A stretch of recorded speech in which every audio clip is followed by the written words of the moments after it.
All right, today we are talking about unlocking some serious hyperspeed. We're diving into a groundbreaking new storage class from AWS called Amazon S3 Express One Zone, and it is built for one thing and one thing only: absolutely extreme performance. So let me ask you this. Is your cloud storage actually keeping up? If you're working with anything that's performance critical, you know the drill. I/O latency can be a huge, huge bottleneck. And when every single millisecond counts, even the speed of standard S3, well, it just might not cut it. And that's exactly where this new service comes in. S3 Express One Zone can be up to 10 times faster than S3 standard. Yeah, you heard that right, 10 times. That is not some small incremental improvement. It is a complete game changer for how fast you can access your data.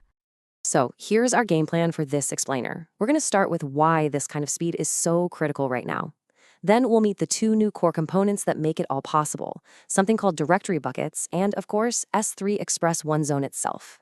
From there, we'll jump into the ideal use cases, what you need to know to get it set up, and finally, how to squeeze every last drop of performance out of it. Okay, first up, why did AWS even build this thing in the first place? Well, it all comes down to the relentless, and I mean relentless, demand for speed in today's applications. Just think about it. You're training an AI model, you're running interactive data analytics, or maybe you're processing media in real time. These kinds of apps are just incredibly data hungry, and they need to get to that data with consistent single-digit millisecond latency. Traditional object storage, as amazing and versatile as it is, was really starting to become the slow point in the chain. So how did they solve this? Well, the solution starts with a completely new type of S3 bucket, and this is really the foundation for this whole new level of performance. So let's meet directory buckets. A directory bucket is, well, it's pretty much what it sounds like. Unlike the traditional kind of flat world of S3, where everything is just one big pool of objects, this organizes data into a true hierarchical structure, with directories and subdirectories, just like a file system on your computer. And that structure is the real key to its performance. And the difference here is so important. A standard S3 bucket is kind of like a giant open warehouse floor. You use prefixes to create the illusion of aisles, but it's all still just one big space. A directory bucket, on the other hand, is a warehouse that was built from the ground up with structured aisles and shelves from day one. It is designed for one thing: incredibly fast, organized retrieval. And because of that, it exclusively supports the S3 Express One Zone storage class. You can even see this difference baked right into the naming convention, which is super strict for a good reason. Just look at that. The Availability Zone ID is part of the bucket name itself. That is not just some label. It physically ties your data's location to its name, which is a core piece of how it achieves that crazy low latency. Okay, so if directory buckets are the foundation, let's talk about the engine that powers them. See, you can't have a directory bucket without S3 Express One Zone. They are two sides of the same high-performance coin. So, what's the secret sauce here? It's one word: co-location. This whole thing is built around the idea that you intentionally place your storage in the exact same availability zone as your compute resources, your EC2 instances, your Kubernetes clusters, whatever. By putting them right next to each other, you dramatically shorten the physical path your data has to travel. Less travel time means faster access. Simple as that.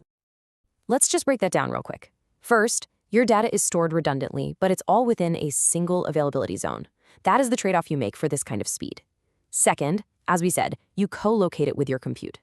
Third, you get absolutely massive throughput. We're talking hundreds of thousands of requests per second. And hey, here's a nice bonus. The request costs are actually 50% lower than S3 standard. Now, we got to be really clear about availability. This is designed for 99.95% availability, which is really, really high. But, and this is a big but, it's within that single availability zone. By design, it does not store your data redundantly across multiple AZs. This is storage built for pure, unadulterated speed, not for regional disaster recovery. That's a key distinction. So, we know what it is, we know how it works, but where would you actually use this thing? Let's connect the tech to the real-world applications that are just screaming for this kind of speed. The ideal workloads are really any place where speed is everything. We're talking machine learning training, where your super expensive GPUs are just sitting there waiting for data, or interactive analytics, where a real person is on the other end waiting for a query to finish. It's also perfect for things like financial modeling, real-time ad bidding, and high-performance computing.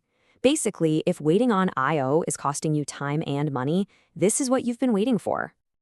Okay, you're sold. You want the speed. How do you get up and running? Let's walk through the key concepts you need to know to get started. First things first, you have to be super deliberate about colocation. You create the directory bucket in the exact same AZ as your application, no exceptions. Second, all your access to it has to go through a gateway VPC endpoint, which keeps all that traffic on the super fast AWS network. Third, permissions are mostly standard IAM, but with one new action we'll look at in a second. And fourth, and this is the magic part, just use the latest AWS SDKs. Seriously, they do all the heavy lifting for you. Okay, remember that new permission I mentioned? It's called Create Session, and it's a really clever trick for cutting down latency. To optimize for speed, instead of authenticating every single request, your app just creates a session and gets temporary credentials that are good for 5 minutes. This cuts out a ton of overhead. And the best part? If you're using those up-to-date SDKs, this all happens automatically in the background. You don't even have to think about it. All right, last section. Let's talk about squeezing every last drop of performance out of this service. And to do that, you might have to unlearn some of your old S3 habits. This is a big one.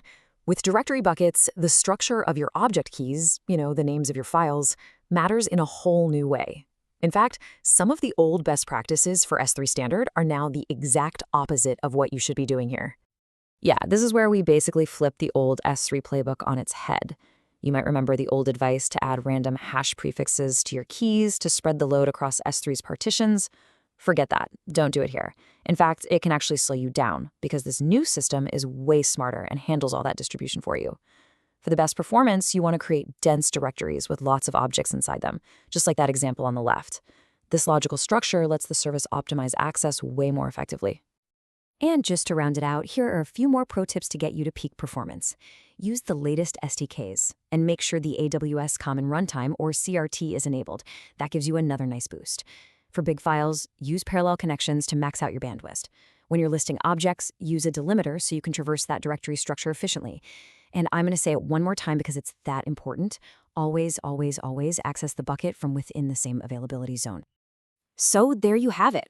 With consistent single-digit millisecond latency and absolutely massive throughput, S3 Express One Zone really does open up a whole new world of possibilities for those performance-critical applications on the cloud.